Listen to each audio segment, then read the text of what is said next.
New Thought Media Network.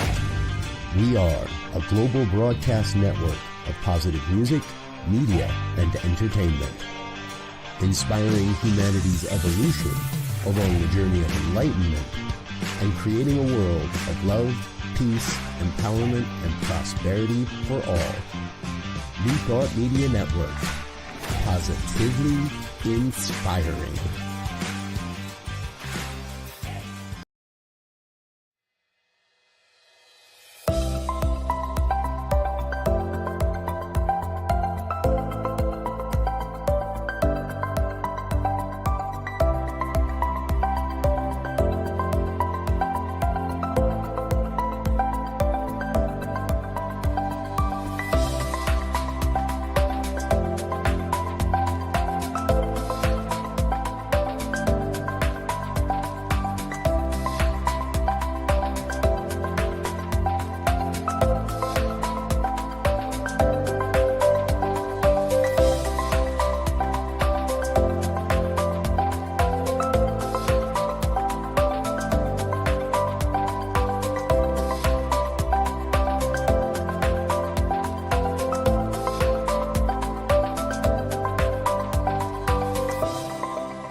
Good evening, and welcome to the Miracle of Prosperity. I'm your host, Reverend Jim Webb. I'm the author of a number of books on prosperity, the flagship being The Soul of Prosperity, which is available on Amazon.com. It's a 228-page guide for you that helps you to map out your own personal roadmap to prosperity by identifying the blockages to prosperity unique to you, and by then developing a plan and implementing a plan to overcome those blockages and to allow the prosperity that God wills for you. The Soul of Prosperity has a number of other books under it.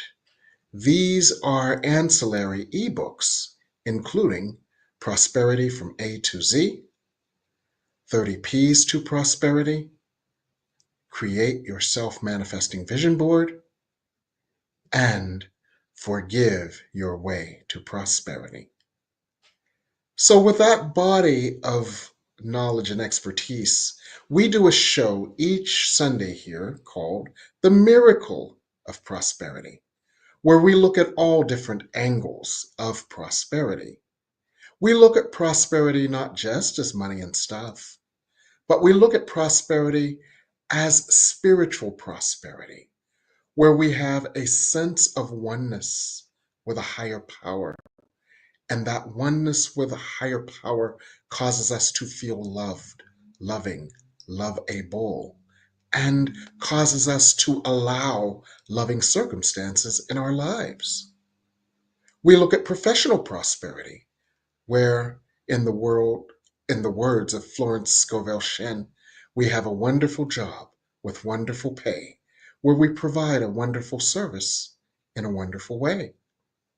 We look at family prosperity, where we have a sense of peace, safety, and comfort within our family units, or we create family units that offer us that.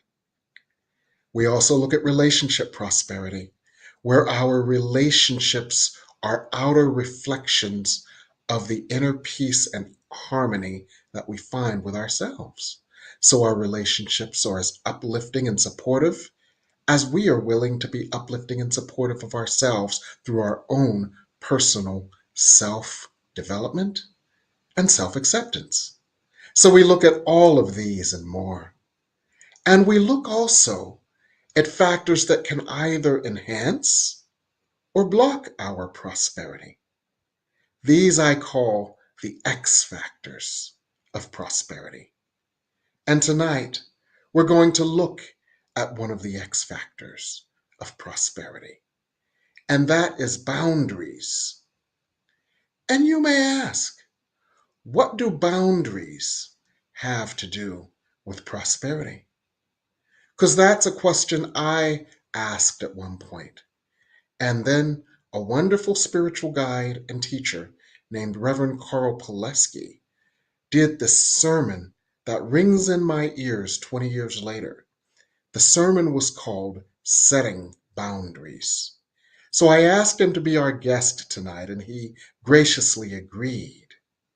But the universe didn't, because due to some technical challenges, he is unable to be with us.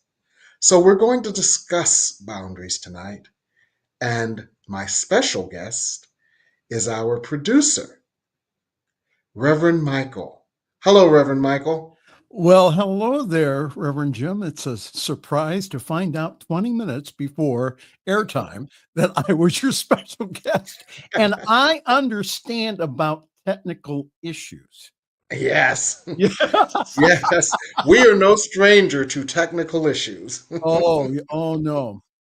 But no, Yes, I think this is a great subject to talk about, especially with holidays coming up about boundaries. So yes, no, exactly. it's a so Yeah, I think it's a wonderful topic. And I never saw it this way until Reverend Poleskey did that sermon. And one of the things that popped into my head around boundaries is that we think of boundaries as fences that keep people out. Boundaries have gotten a negative rap.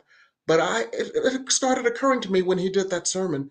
Boundaries are not fences to keep people out. They're not walls. They are guideposts.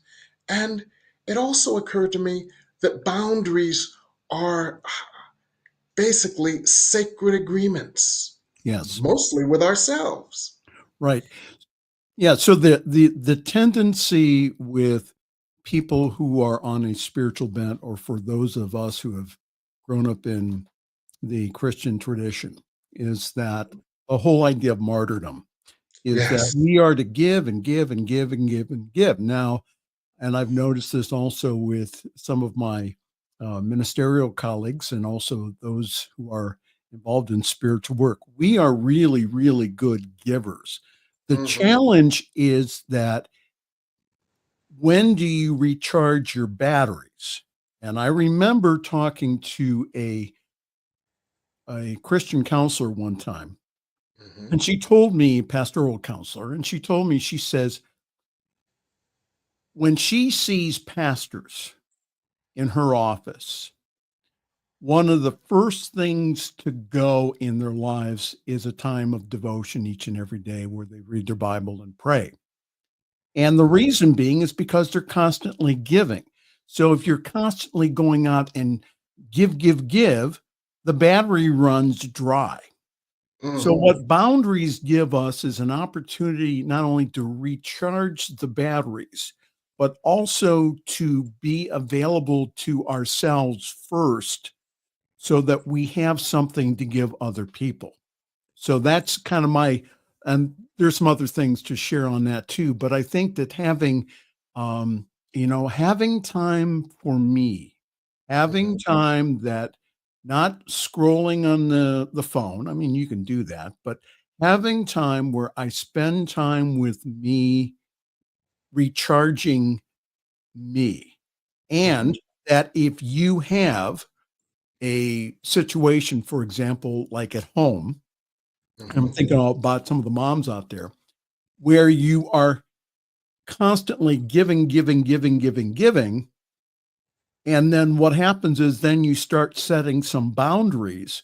What happens is it's, or if you are involved in dysfunctional relationships, Hmm. that when you start setting boundaries, you are going to notice that the S word is going to come up, and the word is selfish. You're Yes. being selfish. Okay. So when I'm working with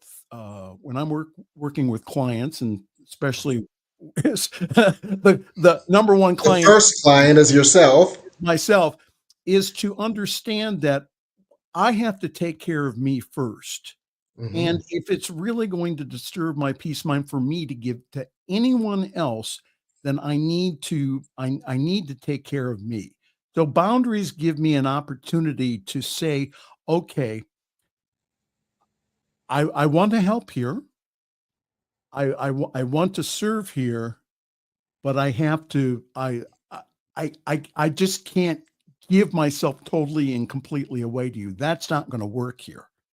So, Yes, I understand. And you said something very interesting, and that is that we have believed that our value comes from giving, giving, giving. And A Course in Miracles, since this show is about linking prosperity to A Course in Miracles, A Course in Miracles, lesson 108, says that giving and receiving are one. mhm. And that was a pivotal lesson for me. So I'm hoping it'll be a useful lesson for our viewers as well, because it helped me to bring into balance those things. Because as you said so brilliantly, we tend to get those things very much out of balance due to that martyr syndrome. Yes, and it also the whole idea of saying a holy yes and a holy no. Tell us So more about that. What's a okay, yeah, holy so yes? the and I'll also link it to thinking then in a moment then too. Mhm, So the holy yes is saying what I'm going to do is I'm going to live a God-centered, spirit-centered life. I'm going to put that first in my life. mhm, All right. So I'm not going to live use, and this was explained to me by an addiction counselor. The tendency is, especially for people new in recovery in 12-step programs, they go mhm, ahead and they put themselves in the middle, and then they put everything else around, including the recovery. And what mhm, the addiction counselor told me was, it doesn't work that way. When you mhm, live a God-centered life, and again, that spirit is your primary relationship, that mhm. all the other things will take care of themselves. Now, again, that's why I encourage my clients and talk to them about, do you have time every day that you carve out for yourself to be quiet and still? Do Yes. you have time each and every day that you are um, praying, either by yourself, or that's another gift that you could give yourself, is to find a prayer partner. Mhm. Find someone who does nothing but pray with you, not give advice, not try to fix you, because you're perfect, whole, and complete. So what you're doing is you're finding someone that you can have a sacred connection with. So that can be a gift to yourself, as finding a prayer partner to be able to do that. So, Yes. uh, am I setting time aside for reading? Am I setting time aside for sacred service that feeds my soul? And again, that could be completely different than what you're doing uh, on your job. Let's say, and I'm thinking of people who are in the helping professions like nurses and doctors and such. So, am I doing something that really just feeds me? Um, and am I taking care of myself? That's another boundary. Is Mhm. am I getting enough sleep? Am I eating properly? Am I setting aside time for exercise? Am I really taking care of myself first? Yes. So now, so it gets to the point, and I see the whole idea of, okay, well, what if you are like a busy mom, or that you've been involved in a relationship that again is dysfunctional, where Mhm. that you are the giver all the time, and you start saying, well, I need to set boundaries. Understand that people are not going to necessarily be happy with you. Yes. And I So love what you said before about the S word coming up, because it will be the first and last thing you hear once you start setting a boundary. And one of the things that has helped me with that is to understand that boundaries are not selfish, they are selfless. yes, Because when you build a boundary, you allow yourself to serve others better, because you allow yourself to serve yourself better. You alluded to this before. You alluded to the fact that when you're on an airplane and the oxygen masks come down, um, you have to give oxygen to yourself first, before you can give oxygen to anyone else. Otherwise, you're no good to anybody if you are passed out because you haven't gotten oxygen. And so that analogy has helped me to understand that, it's not selfish to set a boundary. It is actually one of the most selfless things you can do, because you can then serve yourself, which in turn enables you to serve others better as well. And one of the things you said that was so brilliant that I want to emphasize with our guests is taking time for yourself to pray, to meditate, to replenish spiritually. No matter what you do in life, that is at the center. There was a scripture: seek ye first the kingdom of heaven, and all else shall be added unto you. And never have truer words been spoken than that. That is the guiding energy that will enhance your life and enable others to enhance their lives as well. What do you think, Reverend Michael? Yes, and you're using again from the New Testament, from the example of our brother Jesus, the whole idea of, if we take a look at his life in the scriptures, he took time to rest. He Yes. took time to pray. He took Yes. time to get away from the crowds. I mean, and he was extremely popular back then. And one of the historical reasons was because that he was a really good exorcist. And that Yes. exorcists at that time Mm-hmm. charged big money Mm-hmm. for them to drive the demons out. Well, he didn't charge. Mm-hmm. He accepted, donations, but he didn't. Again, he just went ahead and he had let the healing power flow through him. So again, the whole idea of, again, of taking time to be able to do that. And sometimes again, and this is about what would be a good indicator that I don't have good boundaries. Well, I think that if you're feeling depleted all the time, if Mm-hmm. you feel like you give, and nobody gives back to you, Mm-hmm. okay, maybe that you need to get maybe a minister, a practitioner, a therapist, is to help you set some boundaries in, because if you're not used to setting them, Mm-hmm. you don't. First of all, you probably don't know how to, Right.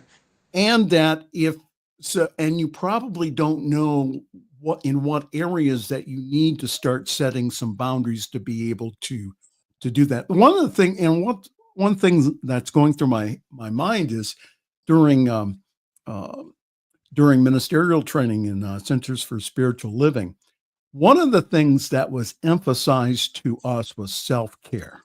Yes. And this is really emphasized, you have to take care of yourself first before Yes. you take care of anyone else. Is that you have to be with you, spend some time with you, take your days off, darn it. Mm-hmm. And Yeah. that's with when you're in ministry, sometimes that you don't do that. Mm-hmm. Take your days off, take your vacation time, Mm-hmm. take your time that you're given to go on a retreat. There's a reason why that's in your contract. Absolutely. And for our viewers, every one of you is a minister in some way. So it's not just pulpit ministers or those in the specific Right. helping professions, because no matter what your occupation is, your job is that you are a light worker. And no Yes, matter what you're doing, you're giving off light. And so you absolutely. must receive in order to continue to be a full and growing channel of that light. Well, we have a comment this evening from the fine Mm, therapist and yes. host of our show next. Um, from Catherine Dukas. She says, "Good evening to you both. Receiving is a form of giving, I believe, because it allows the giver to feel a sense of completion. By Yes. accepting love like compliments, help, the recipient honors the the giver's generosity. It becomes a circulation of beautiful reciprocity, such a valuable conversation. And she also says, if no self-care, then the opening for depletion and resentment set in that does no one No one any any favors favors. at all. Absolutely. And so, Always give from a cup of overflow. right, When your cup is depleted, you've nothing left to give, and you're of no use to anyone. And that's why your brilliant idea of a thriving personal spiritual practice is important. Because when you continually uh, connect with that infinite source of infinite light that is an infinite supply, you are in overflow. And go ahead, you were going to say something. right. And so, and again, some of this comes from working with from individuals in 12-step programs. One of the things that we had that came up with working with especially mothers in recovery was, well, my kids are constantly they're constantly after me. They're constantly wanting attention. And Mhm, so what we would do is we would suggest to them to have some mommy time by going in the bathroom and mhm, locking the door mhm. and doing some type of prayer or meditation in the bathroom. Mhm. Sometimes you have to do that, or to go into the Absolutely. bedroom and to spend Mhm. some time with that. Some of the other suggestions was that again, either get up 15 or 30 minutes in the morning earlier. I know for some Mhm. people that's going to be a real chore, but to do that Mhm. again, to take care of you, so that again, that if you keep giving, and you feel really depleted, or another thing to look out for is if you don't think people are appreciating you, Yep. then maybe it's time to start setting some boundaries and start, saying, okay, what do I need to do here? And And especially, there's another thing that comes up as well. Another thing that comes up is not just self-care in terms of bubble baths, but self-care in terms of, and you alluded to it before when you said, what feeds my soul? But what also brings you joy? What also brings you satisfaction and fulfillment outside of the helping profession that you're involved with? In other words, do you have hobbies? Do you have friends who are not in the business that takes most of your time? Do you yes, have other pursuits that give you a broader perspective on life and are also sources of joy and expression? Because another thing that is endemic to people in the helping professions is that people in the helping professions, even light workers, birds of a feather tend to flock together, right? right. And before you know it, it's like, I need to be with a real world friend and go eat some flaming sushi and see a movie or something like that. And and that is very important as well. And so I want to dig down into this a little bit more, because what we are talking about is the symptoms that necessitate setting boundaries. But beneath that is a consciousness that we all need to explore and perhaps heal, that is beneath setting boundaries. So I want to go into that a little bit more when we come back here on the New Thought Media Network. Please help us say thank you to our organizational sponsors, including the Hefferland Foundation, Affiliated New Thought Network, International New Thought Alliance, Science of Mind Archives and Library Foundation, Center for Spiritual Living Denver, Center for Spiritual Living Midtown, New Thought Philadelphia, Planned Happiness Institute, Summit Center for Spiritual Living, One Heart Retreats, Center for Spiritual Living on the Lake, Unity, Kitchener, Unity Spiritual Center, Ottawa, Om Center for Spiritual Living, Satya Center, Begin Within Ministries, Center for Spiritual Living, North Jersey, Unity of Savannah, and the Center for Spiritual Living, Seattle, as well as all of our individual donors. Thank you for being part of the New Thought Media Network. Please like, share, and subscribe. New Thought Media Network, positively inspiring.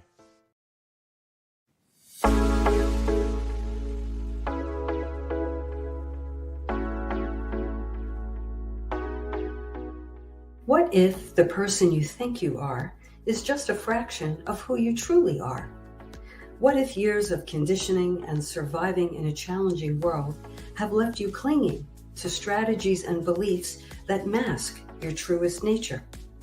I'm Catherine Duca, psychotherapist and self-esteem coach, and you're listening to Who Do You Think You Are? A show that looks beneath our psychological masks and uncovers our profoundly messy, beautiful, brilliant, tender-hearted essence. Join me as we go in search of the hidden power of our true selves. I'm so glad you're here.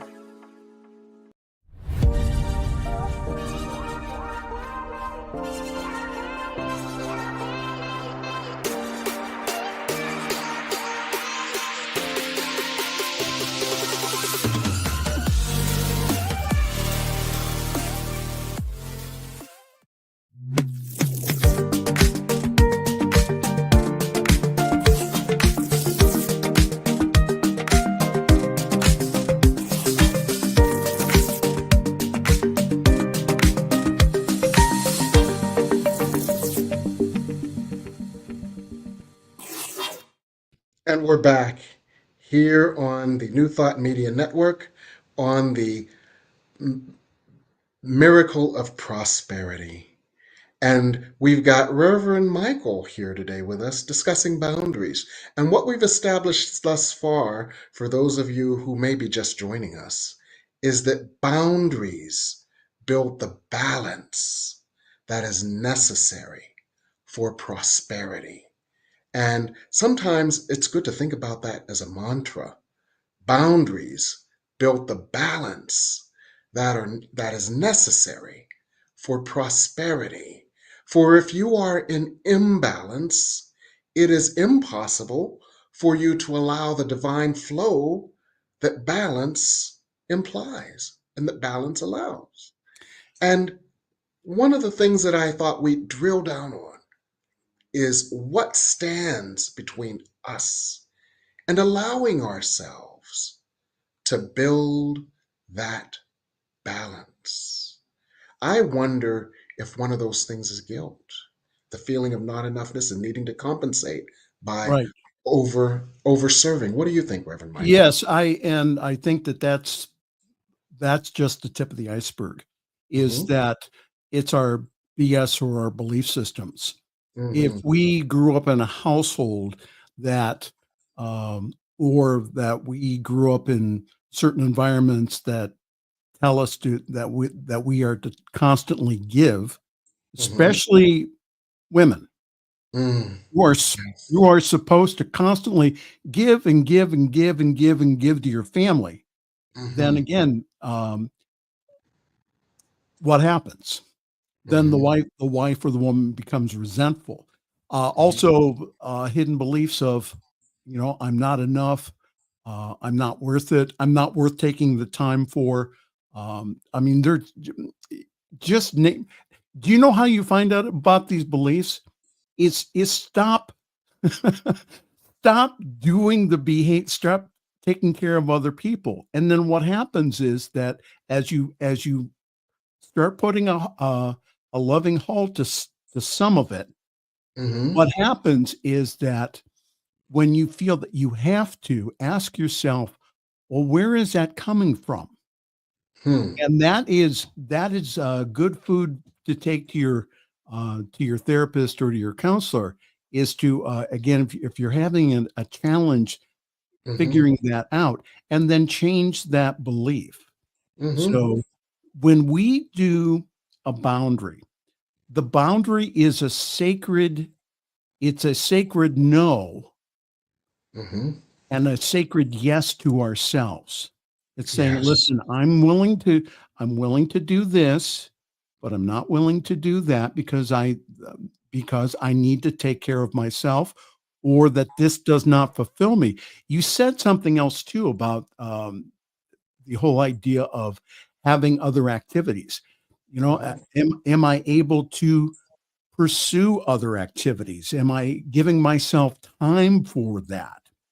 Hmm. Again, if I'm giving myself to, again, constantly taking care of the kids, constantly doing that, how about again to start finding ways to carve out time for yourself during the day? That I Yes. think that is a really an important thing to do. And again, if you don't know how to do that, then maybe again to call up a counselor or a therapist or to call your minister and to start figuring out some ways of again that you feel again when you are spirit centered, when you feel that within you, Mhm. when you feel that light within you, then you have it to give to other people. Okay. Right. And and that when you start appreciating who you are, then other people will start appreciating you.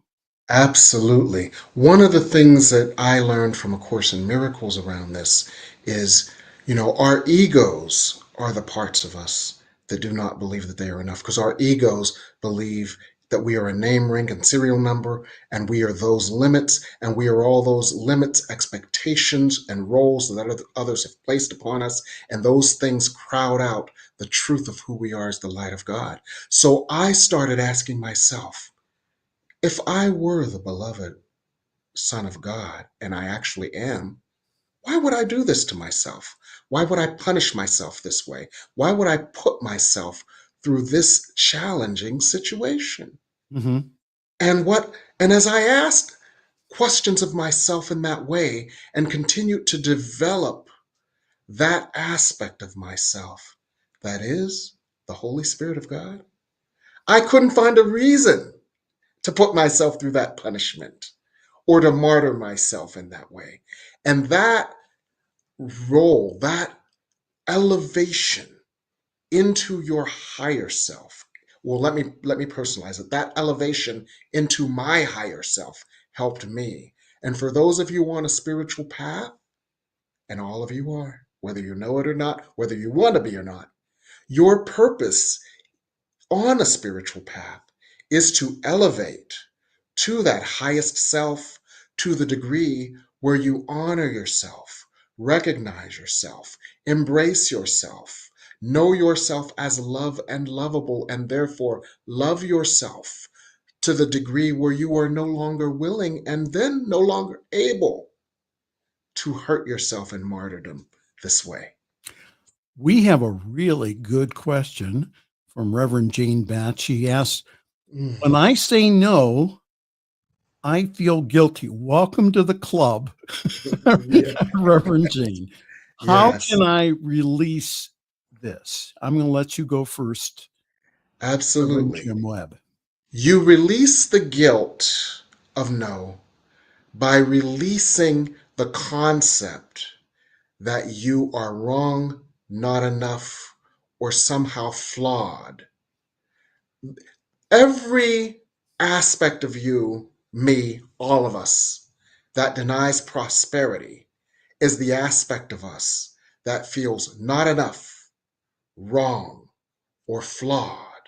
And that part of us feels guilty. So our task is to continually release our belief that that is who we are, for that is not who we are.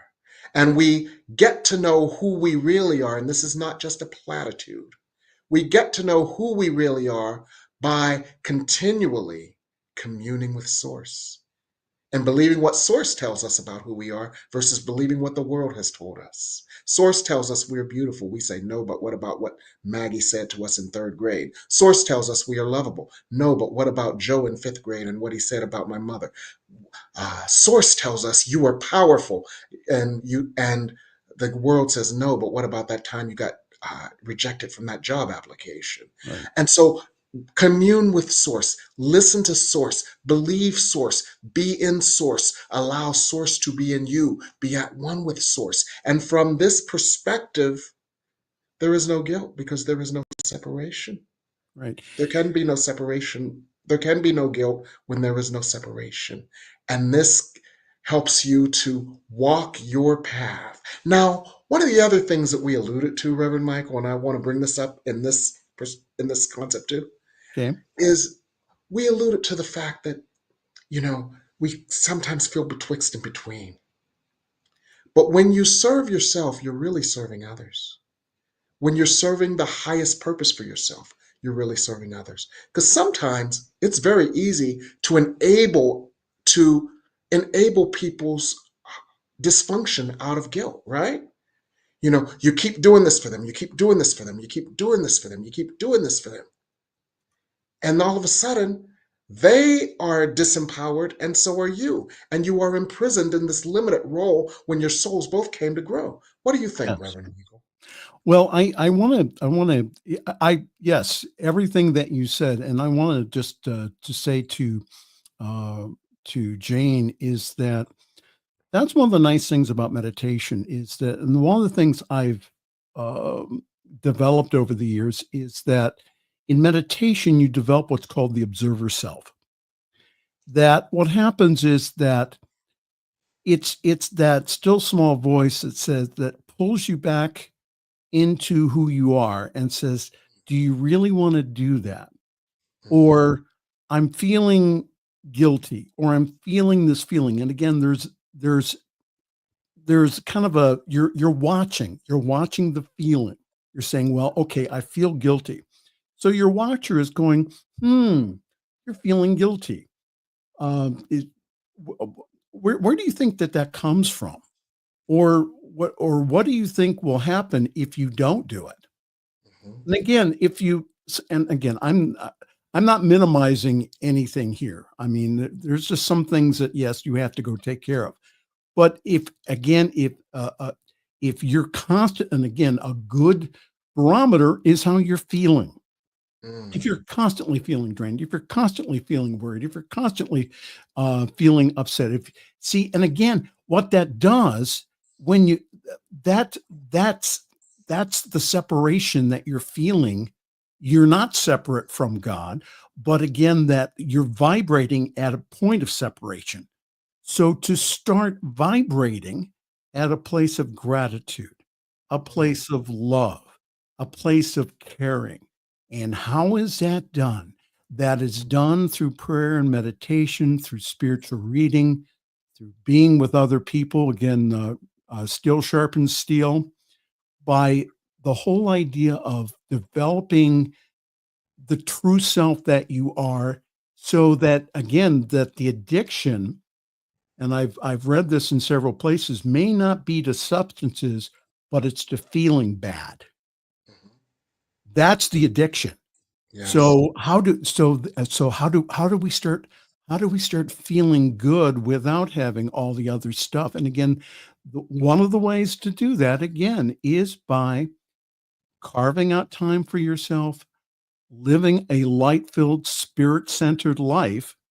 And again, that then all that other stuff will start putting, if spirit is first, then what will happen is all that other stuff will start taking care of itself. And people will learn. I remember a story one time about this one woman who she wanted to go back to school, and that people came up to her, or her family said, well, who's going to make us dinner?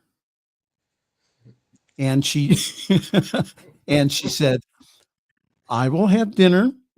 Dinner will be in the refrigerator.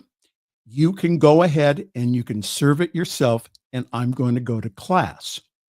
Now, one again, that I think that stories like that where we start getting and tapping into what makes us happy, Hmm.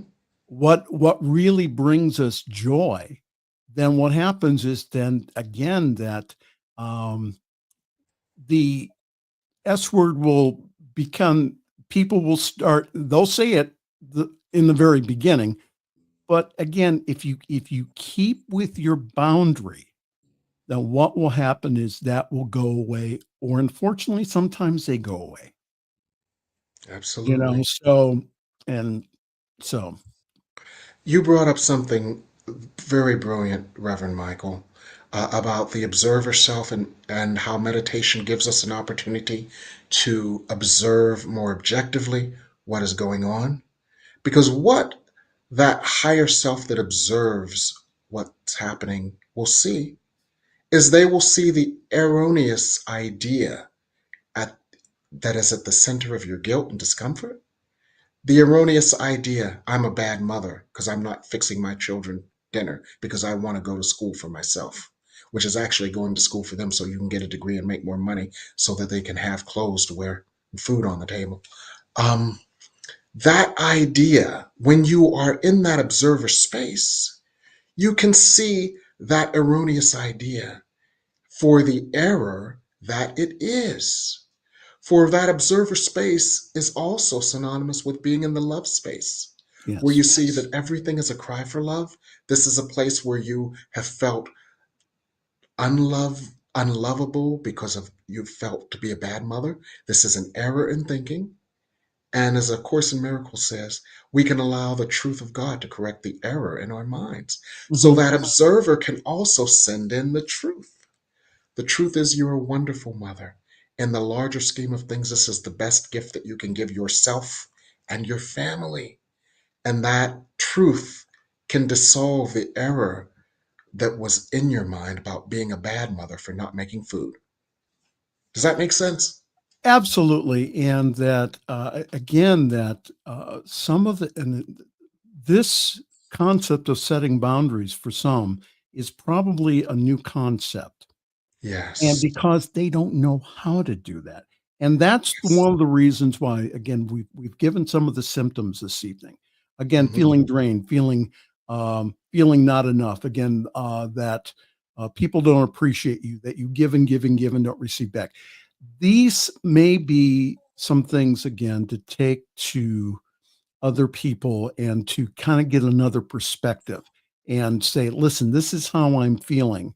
Um, do you have some perspective on this that will help? And again, that's the reason why, again, going to a good coach, good counselor, good therapist sometimes is a really good thing, especially again, if you're constantly giving and you don't know when to stop.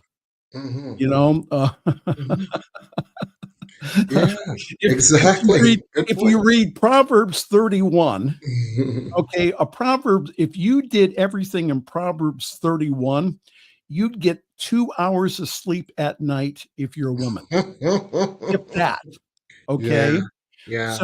So there's some expectations I think that are on individuals, especially on women, that are just unbelievable, and the whole idea again of a family unit, again having a father and a mother, and again the whole idea of shared responsibility that in not only in providing for your kids but also in being a good example of how to live a balanced life and how to Yes. and how to take time for yourself. Your kids are always watching you. Do you understand Mhm. that? They Good they may point. not, they're always watching you. Mhm. They're watching how you interact with your spouse. They Mhm. are looking at you when you are chewing out somebody at the grocery store. They're They're forming their reality based on the reality that you present. And I didn't know how true that was until I went to graduate school by working full time and people looked at me like I was crazy. They're like, "You're going to graduate school by working full time?" And they thought that was the strangest thing. But I thought that was the most natural thing because that's what I saw my mother do. I saw Right. her go undergraduate and graduate school and hold two jobs while I was growing up. So I didn't know that there was another way. And so kids are forming their reality Right. based on what they observe. So that's important. Now, Yeah. Reverend Good. Michael, I want to talk about a couple of other things before we kind of wrap up. Okay. I want to talk about baby steps for better boundaries Okay. and what some baby steps for better boundaries can be. Because you mentioned a couple times that some of us may be hearing the boundary speech for the first time. So, what are some baby steps we can take? I would say one of the baby steps is, again, to start carving out some time here. And again, start carving out 10 to 15 minutes in the morning or 10 to 15 minutes midday or in the evening, Hmm. that all you do is sit and have some time for you. Yes. Ideally, a half an hour a day doing that. Now, for some of you, this is going to be a new concept. So that's why I'm saying the baby step here is 10 to 15 minutes. Now you're saying, well, what should I do during those 10 to 15 minutes? Go to YouTube, get some meditation music, just put in meditation music, or usually put in alpha or theta meditation music by Neural Beats. Put that in and start listening to that 10 to 20 minutes a day. What that does is that starts getting you in touch with you when you start doing that. And it's free. All you have to do is punch it into YouTube. So that's a baby step. The other baby step that you could do is to find a spiritual book or something that feeds you, and to read something out of it every day. For me, I have reading that I do every day from the Bible. I have reading every day that I do from Ernest Holmes.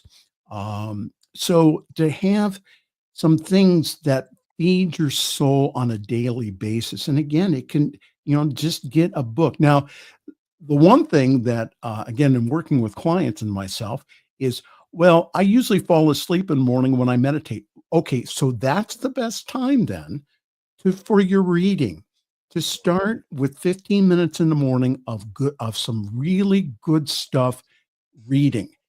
What that will do is that will set the tone for your day. And then as you start with those baby steps, what will happen is you go, well, you know what? Maybe I'd like to do this a little longer, or you know what? Maybe I'm going to do this and maybe start exercising, or maybe that I'm going to start taking a look at my diet, and again, from an observer self attitude, and saying, well, maybe instead of eating all the bad stuff, maybe I could substitute carrots or something, or Yeah. fruit or something. So to start taking a look at it again by doing that. The other thing too is that the first time that the first couple of times when you say no to individuals, please do not expect them to be happy, because they probably will not be happy with you. Okay, so just let them have their feelings and say, thank you for sharing that. And I'm going to go ahead and do it. I know it's hard and difficult, especially for some people, again, who have a problem saying no. But once you start doing that, once you start saying, listen, or I need some time for myself, talk to me later about it, Hmm. is to go You ahead are and just put it out. lovable. You are lovable, loved, loving, and love able just as much when no comes out of your mouth as when yes comes out of your mouth. It hasn't diminished your capacity for love, your ability to love, or your loving essence. So remember that no is just as loving as yes. Yes. Now, I want to share with you one of my most recent new boundaries. And this is an Okay. important point that we haven't really covered yet. All And right. that is the most important boundaries are the boundaries on yourself. And these are not fences that hem you into anything, these are guideposts for your own life. For one of the things that boundaries are indicative of, boundaries indicate your sense of deservingness. And deservingness indicates your ability to accept the prosperity that God offers. So building boundaries for yourself says, I am worthy of this vision because this boundary supports this vision for my good. Yes. So one of the boundaries, the self-boundaries that I just created in the last month has been a sleep boundary. And it has worked wonders in my life. Oh, wonderful. Good. Good. So And, what, and, go ahead. and guess what? What's We're that? coming up to the boundary of time. Yes. So very good. Excellent. So I want to thank you, Reverend Michael, for pinch hitting for Reverend Poleskey, because this idea of boundaries literally changed my life.